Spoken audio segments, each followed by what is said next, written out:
Olá, acabei de chegar aqui na Care Club e hoje a gente vai conversar com uma nutricionista esportiva.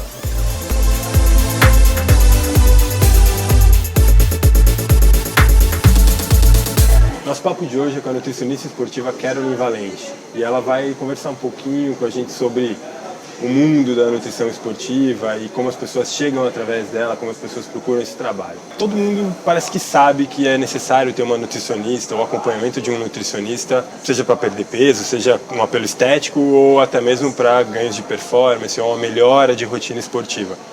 Só que mesmo todo mundo sabendo, parece que isso não se torna verdade na hora de fazer. Você sente isso quando você consulta as pessoas, que elas talvez demorem muito ou planejem muito fazer coisa assim antes de te procurarem? Acho que planejam. Elas acham que precisam ser profissionais para ter um atendimento individualizado para aquilo que elas estão fazendo, seja para os primeiros 5 casos da vida.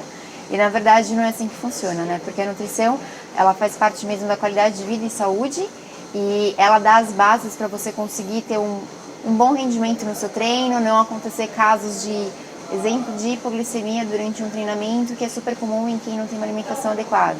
Então são coisas tão simples e que pode fazer a diferença na vida dessa pessoa que está começando dentro do esporte, ou que deseja buscar alguma coisa diferente, até mesmo esteticamente. Então mudar isso é super importante e tem que ter um profissional por perto. A Caroline que vai me acompanhar pelos treinamentos e pelas próximas provas que eu vou fazer. E puxar a orelha. Puxar minha orelha.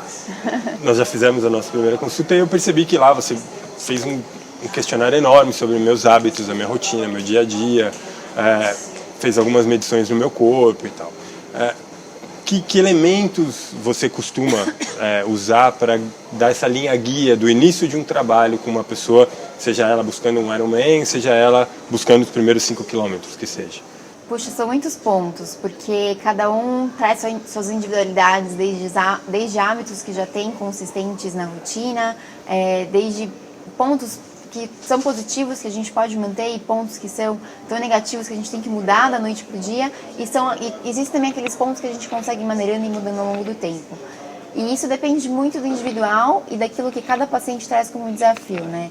Então, e isso é independente do que ele busca fazer, independente do quão grande é o objetivo dele. São muitos pontos individuais que a gente tem que considerar de fato para um atendimento, porque não é só uma dieta prescrita que a pessoa segue para ganhar ou perder peso, mas assim uma mudança de vida, um processo de reeducação alimentar. E para isso acontecer tem que estar tudo muito consistente e dar base para essa pessoa aos poucos e conseguindo fazer as mudanças. Então, os aspectos individuais são muitos. Eu imagino que as pessoas também já chegam, como você disse, já chegam com hábitos, bons hábitos ou maus hábitos, mas já chegam, né? Hábitos, vícios, costumes. Por exemplo, a gente gravou um vídeo recentemente com o Fábio Carvalho em que ele fala sobre o vício dele com café. Quando ele chega numa nutricionista nova, ele já fala, não mexe no meu café. Então, assim, muda a minha dieta toda, mas não tira o meu café. Eu tenho um problema sério com chocolate. Já te contei na nossa consulta, é muito difícil tirar o chocolate da minha vida. Como você lida com essas demandas, assim, do que está interno na pessoa, que é mais difícil de mexer? Tem que mexer aos poucos, né? Essa que é a grande verdade. Não adianta você falar assim pra mim, Kelly, eu como 2 barras por dia e eu falar, você não vai comer nenhuma. Né? Você vai desistir na primeira semana e as coisas não vão dar mais certo. Acho que tudo tem seu momento e a sua fase. Eu acho que, pensando de repente num trabalho inicial, exemplo nosso, que talvez a gente tenha que ter um período para redução de percentual, talvez a gente tenha que pensar um pouquinho em como eu consigo restringir isso ao máximo possível, mas sem que isso venha te afetar tanto ao ponto de você não ter nem sequer mais humor ou vontade até de treinar, acordar e fazer o que você tem que fazer.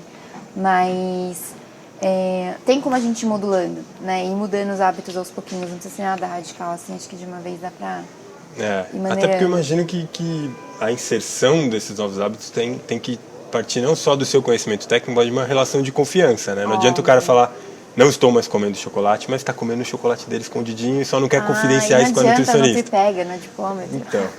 Na avaliação, não tem como esconder. Não, mas eu acho que é uma coisa extremamente negociável. Eu acho que os pontos que são, de repente, negativos, que a gente tem que mudar, tem que ir mudando aos poucos. Porque mudar hábito não é só alimentar. Qualquer tipo de hábito que a gente tem que mudar no dia a dia é difícil. Pode ser, eu tenho que mudar meu horário de dormir. Ou então pode ser, eu preciso mudar meu horário de treino. Mudar qualquer coisa gera dificuldades e ansiedades e dificuldades, obstáculos. Então tem que ser aos poucos, não adianta assim nada radical, assim. E outra coisa curiosa é que a gente percebe que na nutrição existe um pouco do que acontece com a medicina, mais ou menos. A pessoa tem uma dor de cabeça, sempre tem um amigo que indica o melhor remédio. A pessoa tem uma dorzinha assim, ou está se sentindo mal, alguém te dá um tratamento mirabolante. Na nutrição tem muito isso, principalmente no meio esportivo. Ah, eu tomo tal coisa para treinar, eu como isso antes de um treino, ou eu bebo X água, sabe? Esse compartilhamento de receitas, você considera isso um risco? Porque assim, eu sei que aquela receita provavelmente uma profissional como você pensou para aquela pessoa. Primeiro, respondendo a sua primeira pergunta, é um risco imenso, porque eu acho que individualizar é super importante. Eu não posso sair prescrevendo a mesma coisa para todo mundo. É um exemplo típico e simples. Eu não posso colocar cafeína e taurina para qualquer tipo de atleta. Se for uma pessoa que de repente tem já algum risco cardiovascular implícito ou já sofreu na vida algum problema, às vezes, cardiovascular, eu não posso trabalhar com esses tipos de suplementação. Então, a gente adequar ou só pegar por indicação, meu amigo contou que tal isso é legal, então eu vou fazer. Isso não é a melhor forma, porque você está colocando sua própria saúde em risco, às vezes é a saúde, né, que a gente está falando. Então, tem que tomar um pouco de cuidado. Não existe receita caseira, né? A gente, na verdade, tem que procurar o profissional. E isso não é só para nutrição, acho que para qualquer tipo de profissional, né? Seja para um dermatologista, seja para um médico, um endocrinologista. Eu acho que trabalhar com individual, isso é importante. E acho que as pessoas talvez não se acharem, poxa, acho que eu não preciso disso, não preciso desse tão individual, acabam indo pelo usual, pelo que as pessoas costumam fazer, e nem sempre o usual se aplica a ela ou seria necessário a aplicação, né? Então é super importante, acho que as pessoas terem a consciência do quão individualizar e procurar o melhor para elas é importante, não aquilo que é melhor para o meu amigo ou para o meu vizinho. Então a dica para fechar o vídeo é aquela dica batida de procure um nutricionista, né? Porque isso é muito comum, né? E acho que se a pessoa quer buscar melhora, seja na qualidade de vida, na alimentação, de qualquer forma, nada melhor do que ser para ela própria atendida, né? Focada nela. Com certeza. Beleza, Caroline, obrigado pelo papo. Imagina, a gente prazer. vai trabalhar muito aí até as minhas próximas provas e a gente volta a se falar em breve.